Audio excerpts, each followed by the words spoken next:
نبی کریم صلی اللہ علیہ وآلہ وسلم نے ارشاد فرمایا کہ 4 شخص ایسے ہیں کہ جو جنت کی خوشبو بھی نہیں سونگھ پائیں گے۔ روایات میں آتا ہے کہ جنت کی خوشبو 1000 سال کی مسافت سے سونگھی جائے گی۔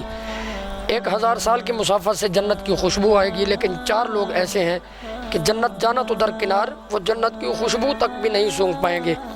پہلے نمبر پر فرمایا قاطع الرحم، فرمایا کہ جو قطع رحمی کرنے والا ہے، قطع تعلق کرنے والا ہے، جو رشتہ داروں کے ساتھ رشتہ داری ختم کرنے والا ہے، خون کے رشتوں کو چھوڑ دینا آج ہمارا معمول بن گیا ہے۔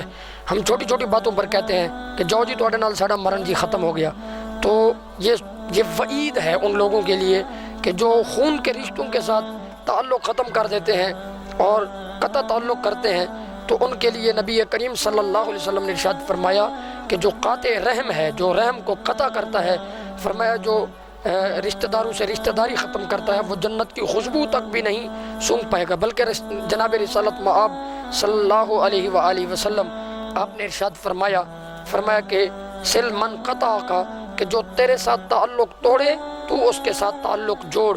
اور حضور نے ارشاد فرمایا کہ آتی من حرم کا، جو تجھے محروم کرے تو اس کو عطا کر۔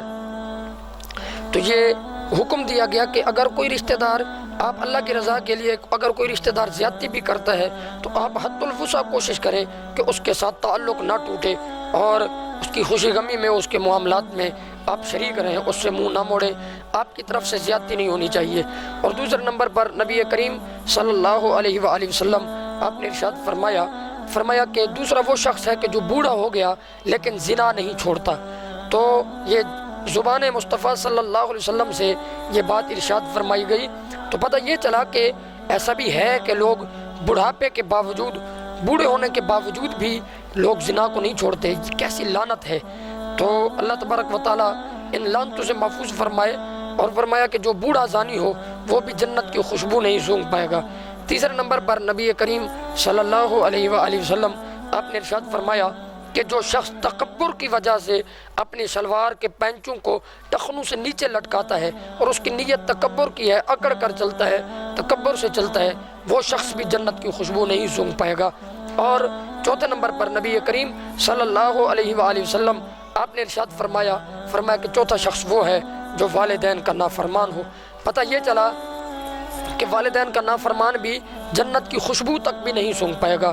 اور آج یہ گھر گھر کا رونا ہے، کسی کے ہاتھ میں ماں کا دوپٹہ ہے تو کسی کے ہاتھ میں باپ کا گریبان ہے، اور ان کو پرانی سوچ کا تانا دیا جاتا ہے اور کہا جاتا ہے کہ اب ماڈرن سوچ رکھیں۔ آپ کو پتہ نہیں ہے ہمارے معاملات کا، والدین کے ساتھ بدسلوکی یہ ہمارے معاشرے میں وتیرہ بنتا چلا جا رہا ہے۔